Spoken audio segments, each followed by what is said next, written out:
ಯಾವ ದೇವಶಿಲ್ಪಿ ಕಡೆಗನು ನಿನ್ನ ಕವಿ ಕಾಳಿದಾಸ ಕಲ್ಪನೆಯು ಚಿನ್ನ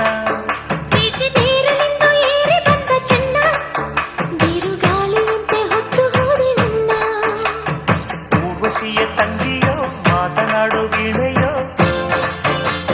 ಮನ್ಮಥನ ತಮ್ಮನೋ ವಾತ್ಸಾಯನ ನಂದನೋ ನಿನ್ನಲೇ ನಾ ಸೇರಿ ಹೋದೆ